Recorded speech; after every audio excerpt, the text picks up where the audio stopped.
Good day, engineers.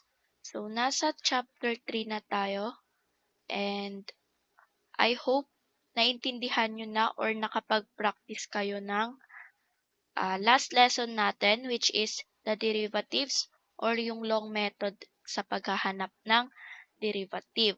So, ngayon nasa chapter 3 na tayo at ang topic natin ngayon or lesson natin is derivative of algebraic functions. So, ito yung magiging part 1 ng chapter 3 kasi mahahati ito sa dalawa. So, meron tayo ditong mga derivative or yung mga formulas na sa pagkuha ng derivative. So, meaning, hindi na tayo mag-long method. So, itong mga formulas na ipapakita ko sa inyo, magagamit natin siya sa pagkuha ng derivative.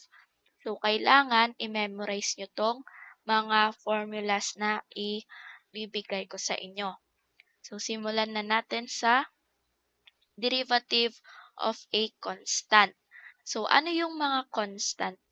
So, when we say constant, ito yung mga walang kasamang variables. So, example natin, mga numbers na, for example, 10, 5, andyan yung 3, 60, or 1 million, ganyan. So, kapag dinerivative natin ang mga constant yan, by the way, hindi lang pala numbers. Kasi pwede rin gumamit ng mga letters like A, omega, or yung maarting W, ganun. Sasabihin naman sa problem na ang A doon ay isang constant. Parang sasabihin naman doon. So, kapag nakakita tayo ng constant, ang derivative niya is laging 0. So, kapag may constant, ang derivative niya is 0. So, lagi nating tatandaan yon. Next is derivative of a sum. Dito sa derivative of a sum, may operation tayong addition or siguro derivative of a sum and difference to. So, for example, meron tayong ina-add. So, u plus v. So, kapag kinuha natin yung derivative nan, with respect to dx, pwede natin siyang i-write as du over dx plus dv over dx. Para mas madali nating i-derive. Kasi kapag ganito, syempre, kapag nakita nyo u plus v, baka kabahan na kayo agad kasi yun nga, mahaba, ganun. So, kapag may nakita ka tayong operations like plus or minus, pwede natin siyang ipaghiwalay. So, ganyan. Next formula is the derivative of a product. So, dito sa derivative of a product, meron tayong if y is equals to u times v. So, ayan, u times v. Diba kapag magkatabi, multiplication na yon. So, ang u natin is a function of x, ang v natin is a function of gx. Kapag nakakita tayo ng ganyan, ang derivative natin is u dv plus v du. May dx dyan, may dx din dito. Pero kapag gusto nyo lang i-memorize siya, kapag nakakita kayo ng product, pwedeng ito na lang yung i-memorize nyo. Kasi ito rin yung mine-memorize ko. Same lang yan. u dv plus v du.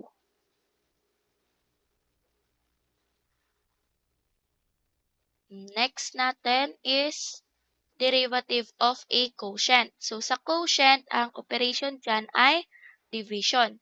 So, ito makikita nyo, ang u is divided by v.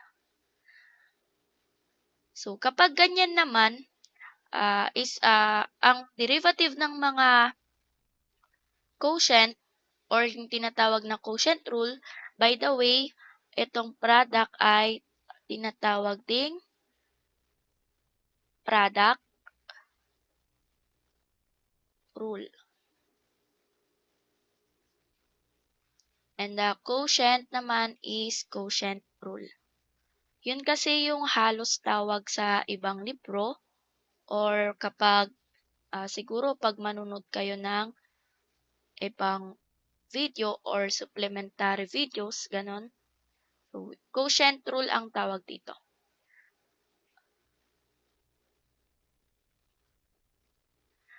So, dito sa derivative of a quotient, pwede niyong i-memorize siya as v du minus u dv over v squared. So, ganyan lang.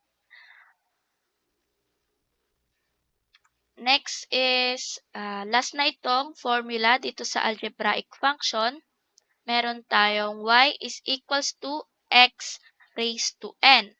So, ibig sabihin, merong exponent si x. So, kapag ganyan ang nakita nyo, pwede nyong i-write, ganito nyo lang siya i-derivative. So, kapag may exponent, ang derivative niyan is ibababa natin si exponent. Tapos, kokopyahin lang natin si x, tsaka si n. Pero, maminusan natin yung exponent ng 1. So, ganyan lang siya. Mamaya makikita nyo sa example natin. So, ang tawag naman dito is power rule. So, yan yung tawag.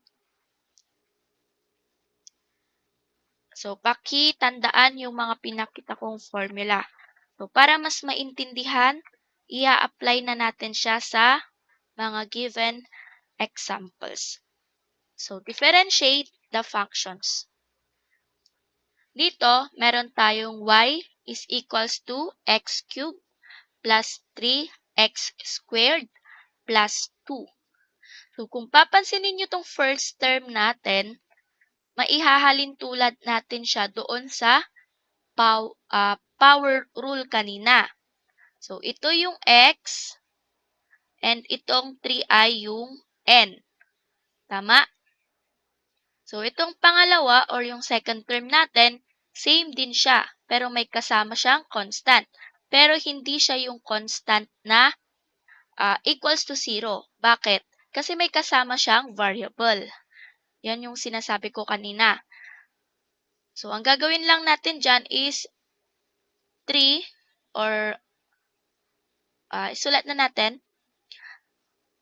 Diba? Kapag ang derivative ng y is y prime. Or pwede rin kung gusto nyo, dy over dx. Pero yung y prime is okay din. So, ngayon, ibababa natin si 3. Diba? Sabi sa power rule. 3x, 3, tapos minus 1. Plus, sa second term na tayo, 3, ibababa natin si 2, which is yung exponent niya. And then, x, 2 minus 1. And last term natin, ito. So, 2 is a constant. Tama ba? So, kapag constant, ang derivative natin ay 0. So, ayan lang siya. So, magiging, simplify natin.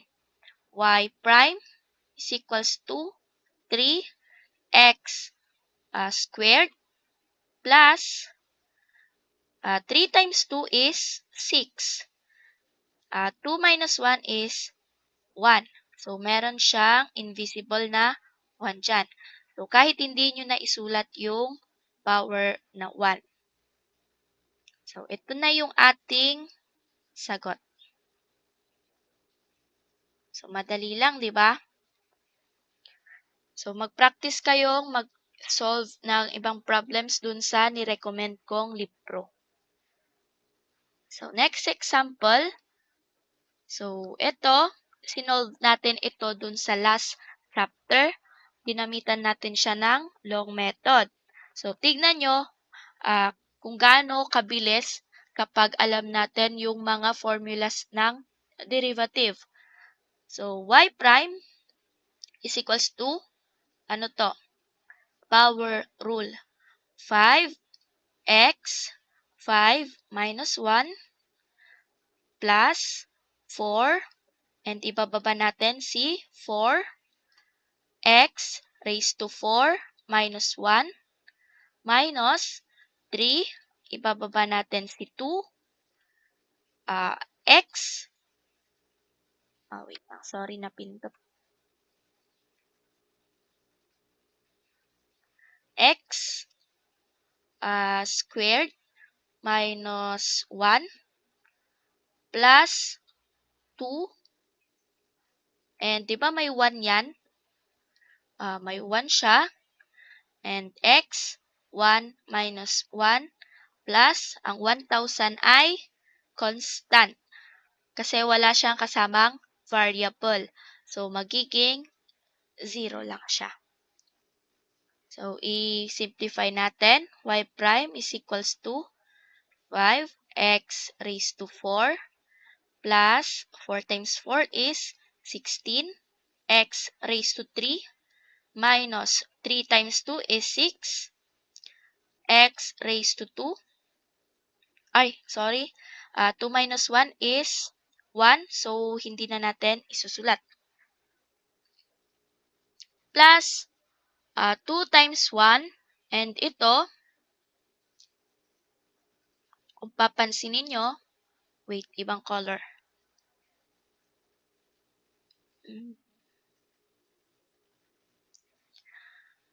So, ito, magiging x raised to 0 siya. Pero alam natin na ang x raised to 0 is equals to 1. So, kapag ito, nire-write natin, dito na lang natin i-write, magiging 2 times 1. Tapos, itong x raised to 0, 1 ang kanyang value. So, magiging 2 lang din siya. So, sulat natin, magiging 2. And yung 0, hindi na natin isusulat. So, ito na yung ating sagot. So, sana naintindihan nyo Next, number 3. So, meron tayong y is equals to 6, x raised to 1/3 minus x raised to 3. So, siguro ito medyo naalanganin na kayo kasi ang exponent niya na is naka-fraction na. So, try natin. Y prime is equals to 6, 1/3. Pababa natin yung kanyang exponent. X, 1/3 or 1/3 minus 1 minus 3. Binaba natin yung 3. X, 3 minus 1. So, unahin natin itong part na to. So, paano tayo mag-times ng ganyan? Alam natin, kapag nire-write natin itong 6, meron siyang 1 sa baba. Tama? Times 1/3.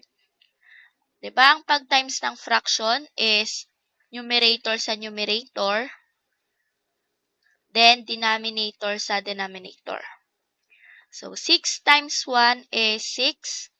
1 times 3 is 3. So, ang sagot natin dyan is 2. Next is ito. Siguro, nalilito kayo dyan. So, kapag magma-minus tayo ng fraction, itong 1 is merong 1 din dyan. Kapag subtract tayo ng fraction, ano na yung sinabi ko? yung A over, wait lang, sorry na pindot. Yung A over B minus C over D. Di ba magiging AD minus CB over BD siya. Gawin natin. A and D is 1 times 1 minus C is 1, B is 3 over B times D is 3 times 1.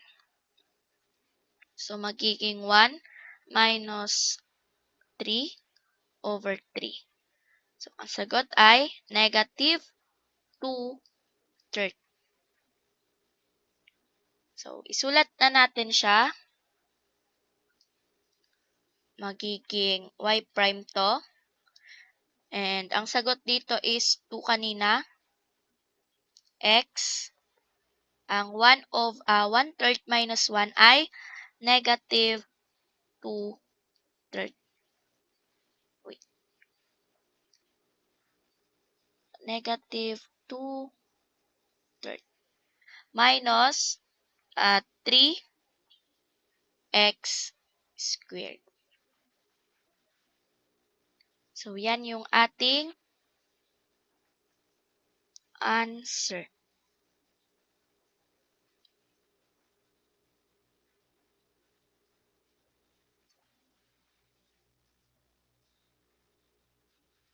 Next example, meron tayong y is equals to 1 plus x squared times 3 minus 2x. So, kung papansin ninyo, itong nasa una, ay ating u. And itong pangalawa ay ang ating v. Tama? So, kapag product, pag derivative of product, ano na yung formula natin? D times uv over dx is equals to u dv dx plus v du dx.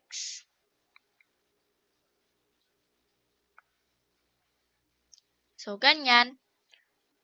Ganito ko i-solve kapag nagdi-differentiate ako ng product kasi mas madali siyang masundan. So, nasa sa inyo na kung susundan nyo itong gantong pag-solve ko. Yung sinusulat ko muna, yung u and du. Tapos, isusulat ko si v tsaka si dv. Kasi merong nakapagsabi sa akin sa isang block na hawak ko na dinediretso na daw nilang isulat. So, kapag ganyan, parang dinediretso na daw nila isulat. So, ako gusto ko, sinusulat ko muna or inilalatag ko muna lahat ng ganyan para madali kong makita. So, ang u natin is 1 plus x squared. Kapag dinerivative natin tong u, so ito na si du. Tama? So kapag dinerive natin siya, ito magiging, wait lang.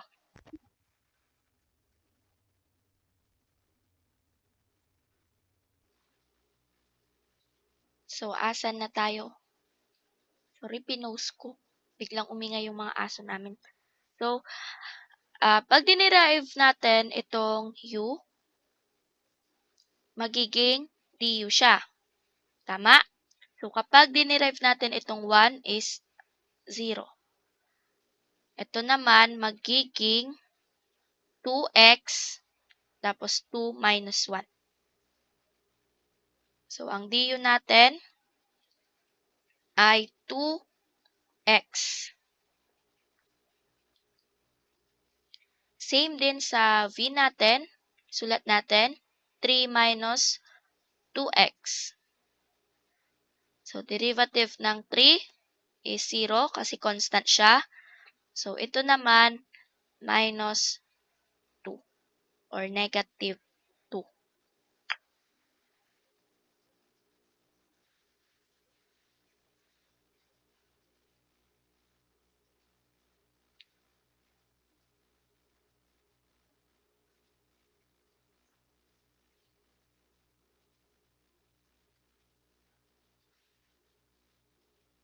So, next is, saan na tayo?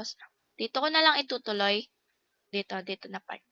So, sabi dyan sa formula, meron tayong u, which is ito, di ba? Ang u natin ay 1 plus x squared. Next, dv. Ang dv natin ay negative 2 plus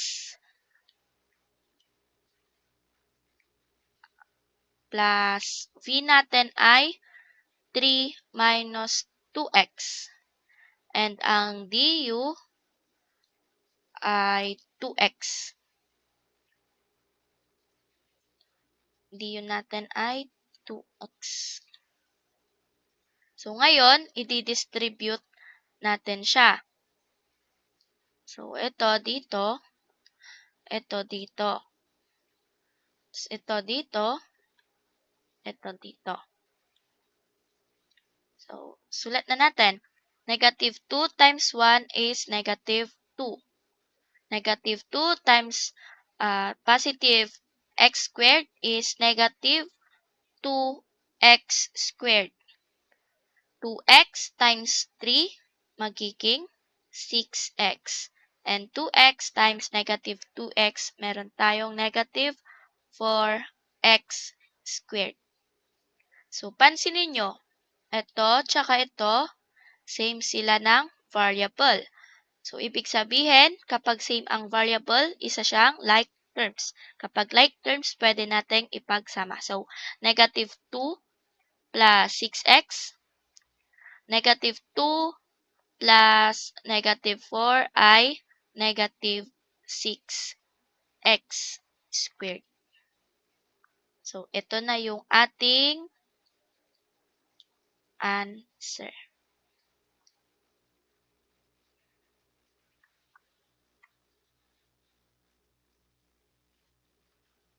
So, next example tayo, meron na tayo ditong derivative of a quotient. So, ano na ulit yung formula ng derivative of a quotient? So, sana memorize nyo na or i-memorize nyo after yung panoorin nito. Tapos, sagutan nyo ulit yung mga examples na pinakita ko.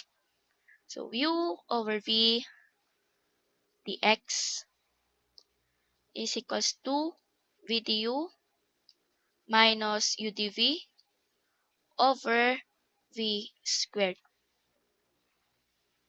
Wait, check ko lang kung nagre-record. Okay. So, dito, determine natin ulit kung ano yung u at ano yung v. So, ito yung ating u and ito naman yung ating v. So, same sa kanina, ang ginagawa ko talaga is sinusulat ko yung u muna. So, ang u natin is 3x plus 1. Ang du niya ay 3. Ang v natin is 2x plus 5. Ang dv ay 2. Tama?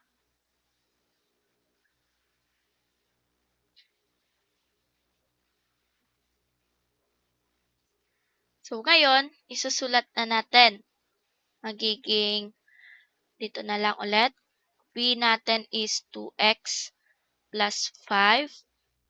Du natin is 3. Minus, u natin is 3x plus 1. dv natin is 2. Ang v natin ay 2x plus 5.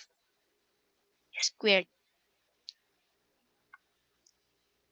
So, after nun, i-distribute ulit natin, magiging 6x plus 15. Tama? Tapos ito,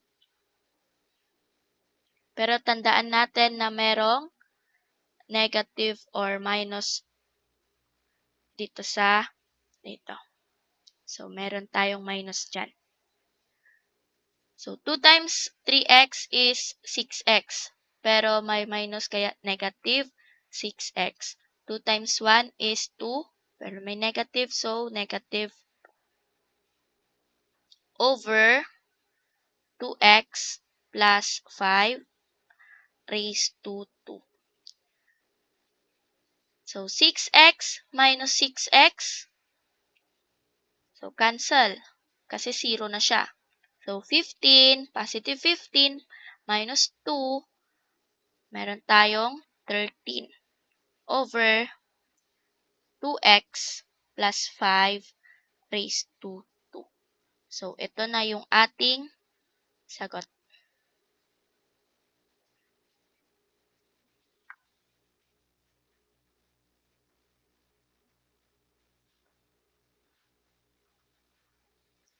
Last, ito medyo mahaba-haba to.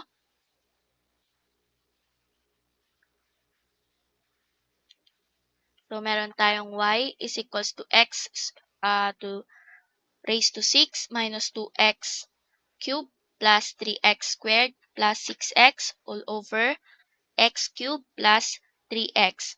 So, sulat natin, ano yung u? X raised to 6 minus 2x cubed plus 3x squared plus 6x. Ang du natin ay 6x raised to 5 minus 2 times 3 is 6x raised to 2 plus 6x plus 6. Next, sulat natin yung ating v. So, ang v natin ay x cubed plus 3x and dv natin ay 3x squared plus 3. So, yung formula natin, isulat natin ulit. V du minus u dv all over v squared. So, v natin, x cube plus 3x. Du natin ay 6x raised to 5 minus 6x raised to 2 plus 6x plus 6. Minus, u natin ay x raised to 6 minus 2x raised to 3 plus 3x raised to 2 plus 6x. Ang dv natin ay 3x squared plus 3 all over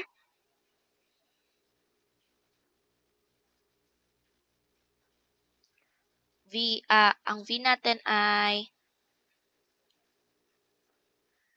x cubed plus 3x raised to 2. So, sana magkasya itong isusulat ko. Ngayon, sabayan nyo akong i-distribute to. So, i-distribute natin siyang ganyan. So, ito, ganyan.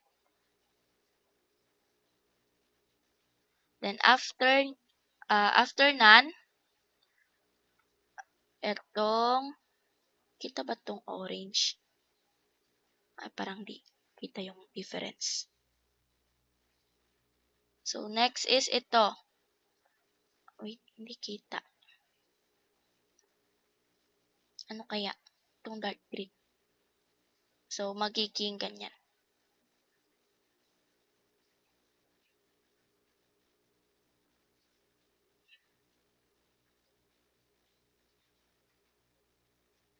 Ay!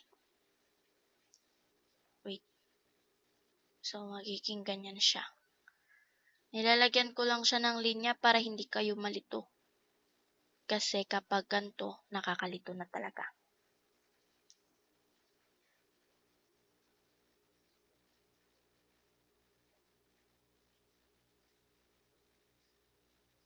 So, yan. So, start na tayo doon sa blue dito sa ating left. So, y prime is equals to 6x raised to 8 minus 6x raised to 5 plus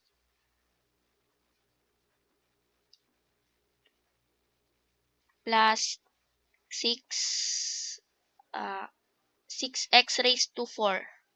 Tama ba? Tama. 6x raised to 4 plus 6x raised to 3. So, punta na tayo sa green. Plus 18x raised to 6 minus 18x raised to 3 plus 18x raised to 2 plus 18x. So, next is yung nasa right. So, lalagyan natin ng minus. Tapos, bracket muna natin. So, unahin natin yung blue. So, 3x raised to 8 minus 6x raised to 5 plus 9x raised to 4 plus 18x raised to 3 plus 3x raised to 6 minus 6x raised to 3 plus 9x raised to 2 plus 18x.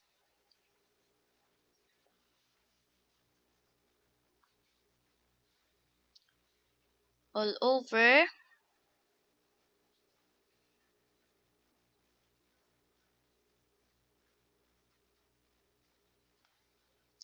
x cubed plus 3x squared. So, ngayon, ang gagawin na natin is, i-distribute natin itong negative. So, hindi ko muna siya, pwede nyo namang i-diretso na, pero kasi kapag ganyang mahaba, medyo nakakalito. So, mas maganda, yung nasa step by step talaga tayo para kapag nagkamali tayo, makikita natin or madali nating mababalikan kung saan tayo nagkamali. So, y prime is equals to, kopyahin lang natin, 6x raised to 8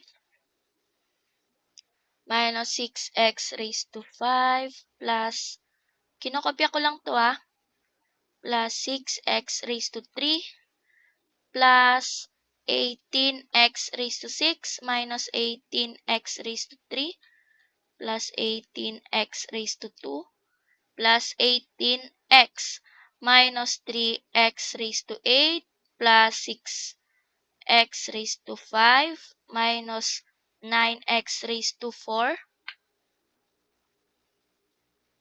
minus 18x raised to 3 minus 3x raised to 6 plus 6x raised to 3 minus 9x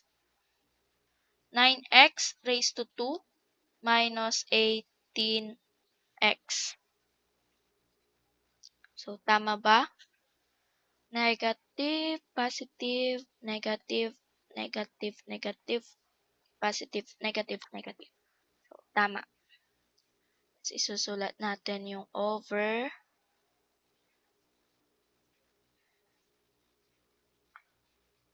x cubed plus 3x squared. So, ngayon, titignan natin yung pwedeng ma-cancel.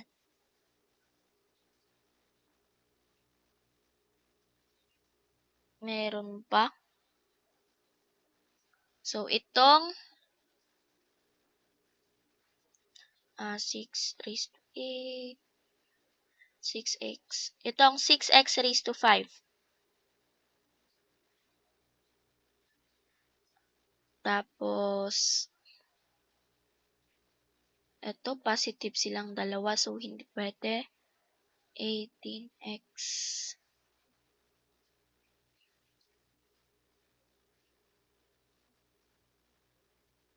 18x raised to 2. Pwede ba ma-cancel to? Itong 18x. Meron pa ba?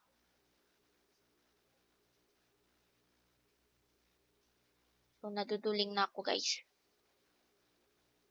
Sabagay, kapag hindi naman natin nakita, pwede naman siyang ma-cancel ulit mamaya. Meron pa ba? So, kunwari wala na. So, dahil wala nang space dyan sa baba, dito ko na lang itutuloy sa taas, ha. So, lilinyan ko na lang ito. So, ito yung continuation niya sa taas. Ngayon, tingnan natin ito. 6x raised to 8. So, tignan natin yung mga x raised to 8. So, meron tayong 6x raised to 8 na positive. Merong minus 3. Tsaka, ano pa? Wala na. So, 6 minus 3 ay 3x raised to 8. Tama ba? So, aalisin ko na, i-cross out ko na kasi tapos na para mas madali nating makita. So, next, pinakamataas na exponent is yung 6. So, tignan natin lahat ng mga raised to 6. Dito sa raised to 6, meron tayong positive 18, tsaka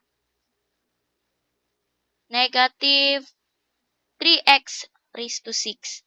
So, silang dalawa lang. So, kapag positive 18 minus 3, meron tayong positive 15 x raised to 6. So, cancel na natin tong may raised to 6 para mabawasan yung mga titignan natin. So, next na pinakamataas ay yung 4. So, meron tayong positive 6x. Sulat ko na nga dito. Meron tayong positive 6x raised to 4 minus 9x raised to 4. So, yan lang. So, kapag pinag-minus natin yan, magiging negative 3x raised to 4. Cross out na natin si raised to 4. Next ay raised to 3. So, madami. Bibilugan ko na lang para mas makita. So, ito, and ito. Ay, meron pa. Ito. So, yan. 6 minus 18 is negative 12. Negative 12 minus negative 12 minus 18 is negative 30. Negative 30 plus 6 is negative 24. Talagang, talagang inano ko na yung pagiging human calculator ko. So, negative 24x cube. So, tapos na din to, mga bilugan. Ay, wag ka muna mag-thank you. So, meron na tayong natirang itong positive 18x squared, tsaka itong negative 9x squared. So, magiging positive 9x squared lang siya. And wag natin kalimutan yung nasa baba na x cubed plus 3x squared. So, yan na po yung sagot natin. So, ayan.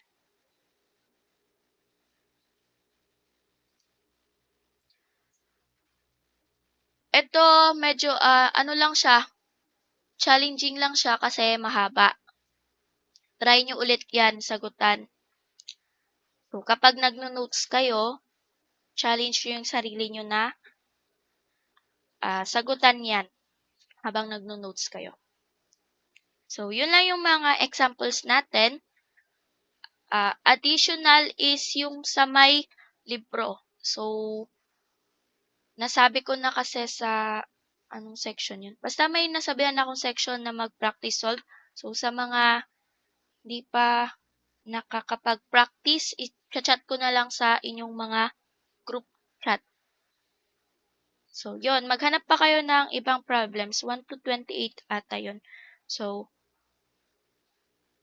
yun lang. Thank you for listening, watching, and sana may natutunan kayo. So, practice lang kayong mag-solve. So, ito na yung end ng ating part 1. So, sa mga nakaabot dito, don't forget to comment done watching and your name and section. So, yun lang. Bye-bye!